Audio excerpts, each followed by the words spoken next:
বিসমিল্লাহির রহমানির রহিম। 30শে এপ্রিল 2025। আজকের একটি শিরোনাম দেখলাম যে সমমনা ইসলামী দলগুলো একটি বৈঠকে বসেছে। এখন দলগুলো হলো জামাতে ইসলাম, খেলাফত মজলিস, জমিয়ত, ইসলামী ঐক্যজোট এবং বাংলাদেশ খেলাফত মজলিস এবং ইসলামী শাসনতন্ত্র আন্দোলন। এখন প্রশ্ন হলো, বাংলাদেশে এরা সমমনা ইসলামী রাজনৈতিক দল কবেই বা হলো?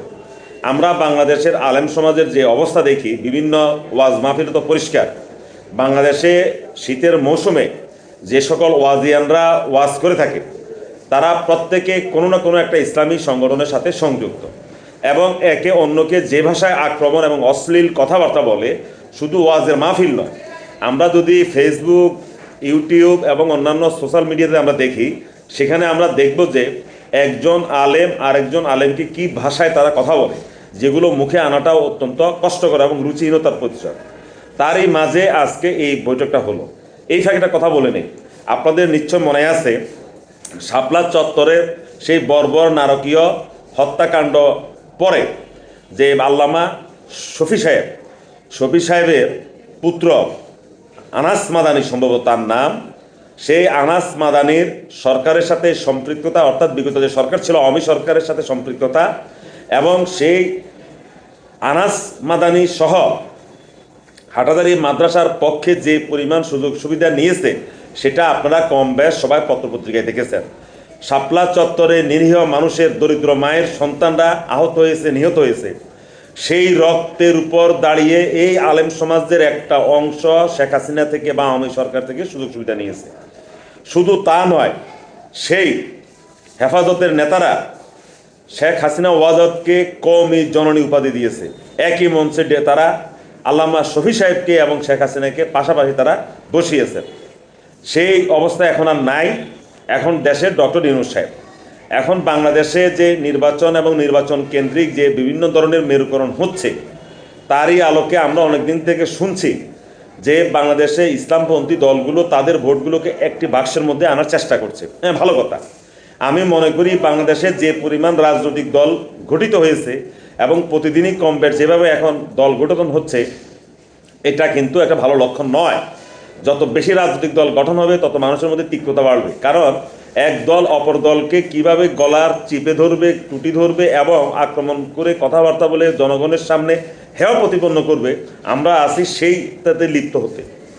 এখন এই যে আজকে যে দলগুলো একসাথ হয়েছে, এদের কিন্তু আকিদা ভিন্ন। যেমন জামাত ইসলামকে সবাই বলে এরা মাওলানা মওদুদী সাহেবের আকিদায় এরা বিশ্বাসী। অপরদিকে যে চরমুনার পীর সাহেব, তারা হলো পিরালিতে বিশ্বাসী। অপরদিকে খেলাফত মজলিস, তারা হলো এক লাইনে। আবার ইসলামী শাসনতন্ত্র আন্দোলন বা ইসলামী ঐক্যজোট, তারা হলো আরেক আকিদায় বিশ্বাসী। অর্থাৎ কওমি ঘরানার মধ্যে 13 থেকে 14টা ফেরকা আছে। এখন এই ফেরকাগুলোকে সাথে রেখে এই ফেরকাগুলোকে বুকের মধ্যে তারা চেপে রেখে আজকে তারা এই বৈঠকে বসেছে। আজকের এই বৈঠক যদি তারা ফলপ্রসূ করতে পারে এবং আগামীতে আরও কয়েকটা বৈঠক যদি তারা কন্টিনিউয়াসলি করে দিতে পারে এবং যদি তারা অন্তত কাছাকাছি একটা মতবাদে আসতে পারে, তাহলে আগামী নির্বাচনের মাঠে তারা একটা প্রভাব রাখবে, এতে কোনো সন্দেহ নেই। তবে এটাও ঠিক যে ধরেন আমরা এখন তর্কের খাতিরে ধরে নিলাম আগামী নির্বাচনে ইসলামী দলগুলো ক্ষমতায় আসলো, তাহলে একটা দল তার এককভাবে ক্ষমতায় আসবে না। এই যে দলগুলোর কথা আমরা শুনে আসছি, এই দলগুলো সম্মিলিতভাবে যদি একটা প্রতীকের অধীনে ভোট করে যদি আগামীতে সরকার গঠন করে, তাহলে তাদের মূল টার্গেট থাকবে ইসলামী ভাবধারা এই দেশে প্রতিষ্ঠা করা। তাহলে ইসলামী ভাবধারা প্রতিষ্ঠা করতে গেলে বর্তমানে মাঠে যে তারা বিভিন্ন দল উপদলে তারা বিভক্ত, তারা বিভিন্ন হাদিস নিয়ে এক পক্ষ জাল বলে, এক পক্ষ সহি বলে, তখন তাদের কি অবস্থা হবে?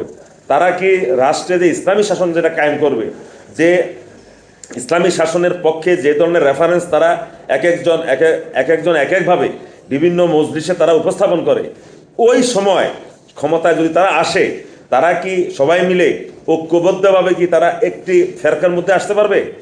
ধরে নেন ফতোয়া আলমগীর, কোনো একটা সমস্যা দেখা দিল, তারা কি সবাই বলতে পারবে যে না, কোনো মতবাদের দরকার নাই, ফতোয়া আলমগীরের যে সমাধান আছে আমরা এটা মেনে নেব?